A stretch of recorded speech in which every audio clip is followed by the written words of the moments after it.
तो अब आप यहाँ पे देखो कि जो ये है आपका फॉर्मूला है, इसमें जो आपकी अगर इनिशियल लेंथ को हम L माने तो हम कह रहे हैं कि जो इनिशियल लेंथ है L1 वो कितनी है, L है।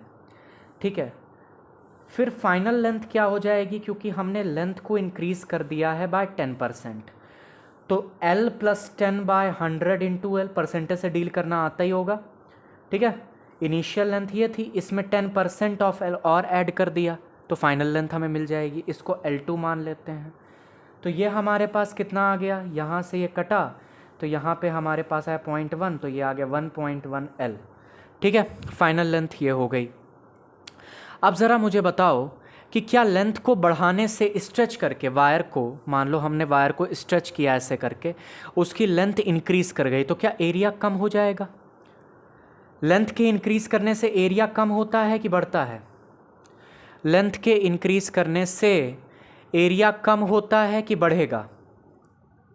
हाँ भाई, कम हो जाएगा। अगर हमने वायर को काट दिया तब तो एरिया पे कोई असर नहीं पड़ेगा ना। मान लो हमने वायर को काट दिया, ये पार्ट L/2 है, ये पार्ट L/2 है, तो क्या एरिया पे कोई प्रभाव पड़ा? नहीं। लेकिन अगर हमने वायर को स्ट्रेच किया तो एरिया ऑफ क्रॉस सेक्शन क्या हो जाएगा, कम हो जाएगा ना। तो ये तो बिल्कुल सिंपल सी लॉजिक है कि अगर हमने लेंथ को स्ट्रेच करके बढ़ाया है तो एरिया क्या हो जाने वाला है, कम हो जाएगा। तो यहाँ पे केवल लेंथ नहीं बदल रही, ध्यान रखना, एरिया भी बदलेगा, लेकिन वॉल्यूम कांस्टेंट रहेगी। प्रोसेस ऑफ स्ट्रेचिंग और कंप्रेशन में लेंथ बदलती है, एरिया भी बदलता है, लेकिन वॉल्यूम कांस्टेंट रहती है। और वॉल्यूम क्या होती है, A इंटू एल। वॉल्यूम क्या होता है, एरिया इंटू लेंथ, है ना। Area meter square, length meter, तो वॉल्यूम की यूनिट हो जाती है मीटर क्यूब। तो यहाँ पे इनिशियल वॉल्यूम जो थी वही फाइनल वॉल्यूम रहेगी। इनिशियल वॉल्यूम क्या थी, A1 into L1। Final volume क्या होगी, A2 इंटू L2। तो इनिशियल एरिया अगर हम A माने और लेंथ L1 हमारे पास L है, और फाइनल एरिया अगर हम A2 माने और लेंथ L2 हमने निकाली है वो 1.1 L है, तो A2 क्या हो जाएगा, L से L कट जाएगा, A/1.1। क्लियर है बात। A2 हमारे पास क्या हो जाएगा, एरिया बटे 1.1। ठीक है, तो अब ज़रा बताओ जो इनिशियल रेजिस्टेंस थी R1 वो क्या थी, रो, क्योंकि मटेरियल चेंज नहीं हो रहा है तो रो वही रहेगा, L1/A1, या फिर हम लिख सकते हैं रो L/A, है ना। और जो फाइनल रेजिस्टेंस थी R2 वो कितनी हो जाएगी, वो हो जाएगी रो L2/A2। अब L2 की जगह पे हम क्या लिखेंगे, 1.1 L, तो rho into 1.1 L upon area A2। A2 क्या हो जाएगा, A इंटू 1.1। ठीक है, तो यहाँ पे हमारे पास क्या आ गया, यहाँ पे हमारे पास आया रो L/A इंटू 1.1 का होल स्क्वायर। तो R2 क्या होगा, R2 क्या होगा, अरे भाई R2 होगा, रो L/A क्या था, R1 था, तो R1 इंटू 1.1 का होल ऑफ स्क्वायर। अब वो कह रहा है कि परसेंटेज इंक्रीज निकालना है, तो परसेंटेज इंक्रीज का मतलब होता है, परसेंटेज इंक्रीज का मतलब होता है R' मतलब फाइनल रेजिस्टेंस या R2। ठीक है, R2 minus R1 upon R1 into 100। R2 final resistance है, R1 इनिशियल रेजिस्टेंस है, R1 इनिशियल रेजिस्टेंस है इंटू 100। तो R2 हमारे पास क्या है, R2 हमारे पास है R1 इंटू 1.1 का whole square minus R1 upon R1 into 100 का परसेंटेज। तो इसको सॉल्व कर लेंगे तो कितना आ जाएगा हमारे पास, परसेंटेज इंक्रीज कितना आ जाएगा हमारे पास।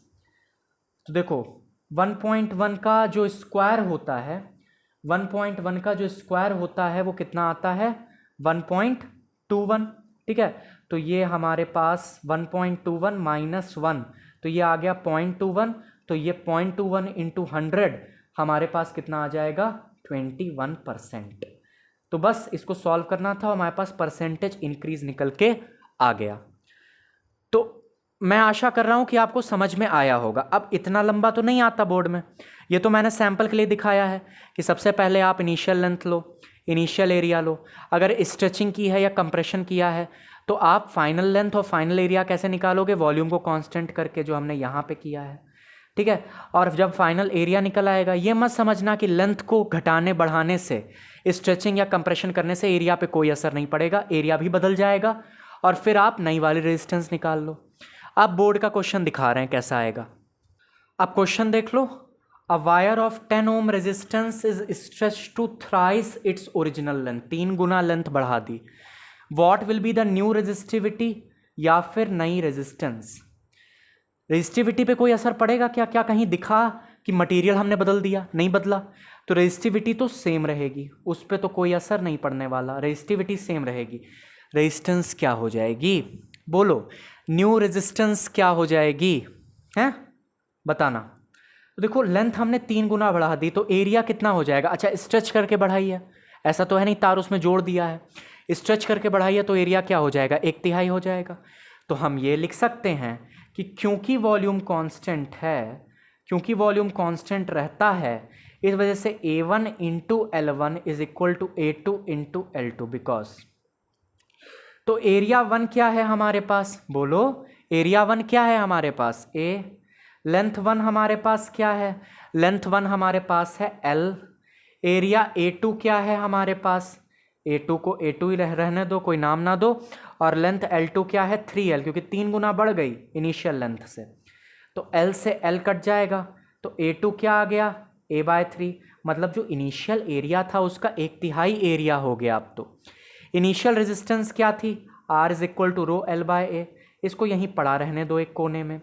दूसरी इक्वेशन लिखते हैं, फाइनल रेजिस्टेंस क्या होगी? रो L2/A2। L2 क्या है? लेंथ हमारी कितने से बढ़ गई? 3 गुना। तो हमने क्या लिखा? Rho into 3 times of L, initial resistance, initial length.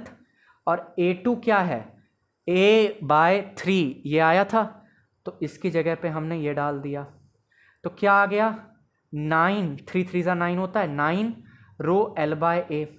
अब रो L/A क्या था? इनिशियल रेजिस्टेंस, और इनिशियल रेजिस्टेंस क्या थी? 10 ओम। इनिशियल रेजिस्टेंस क्या थी? 10 ओम। तो यहाँ पे हम क्या करेंगे? 9 into 10 is equal to 90, is equal to 90 ohm.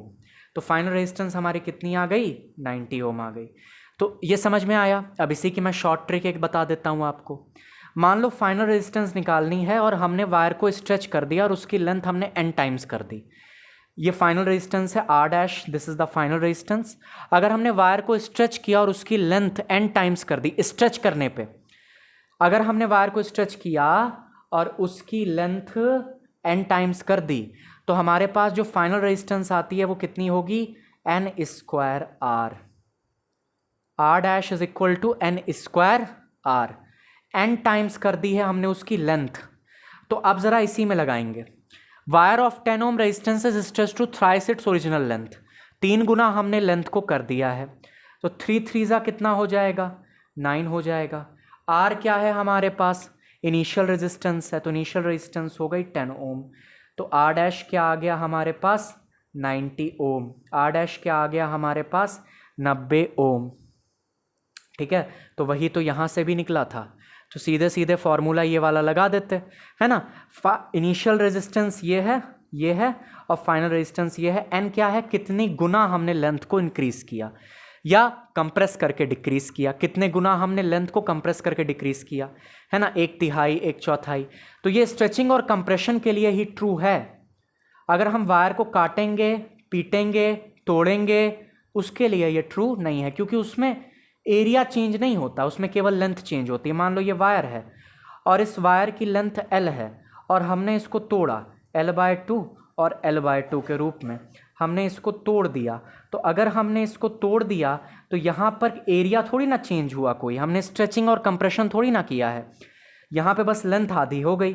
तो रेजिस्टेंस R' कितनी आ जाएगी? रो L/2 इंटू A। और रो L/A अगर इनिशियल रेजिस्टेंस है तो फाइनल रेजिस्टेंस क्या हो गई? R/2। समझ में आ गई बात? समझ में आ गई बात? तो यहाँ पे हम इस लेक्चर को ख़त्म कर रहे हैं और अब हम आगे बढ़ेंगे, सीरीज पैरेलल कॉम्बिनेशन बताएंगे, टर्मिनल पोटेंशियल डिफरेंस क्या होता है, ईएमएफ और टर्मिनल पोटेंशियल डिफरेंस में रिलेशन क्या होता है, कैसे सीरीज़ पैरेलल में हम करंट और वोल्टेज को कैलकुलेट करते हैं, वो सारी चीज़ें बताएंगे। अभी के लिए जितना बताया उतना रिवाइज कर लो, अपनी किताब से सवाल लगा लो, आपका कॉन्फिडेंस बहुत अच्छे से बढ़ जाएगा, कोई भी सवाल आपका एग्ज़ाम में छूटेगा नहीं। ठीक है, चलो, ऑल द वेरी बेस्ट।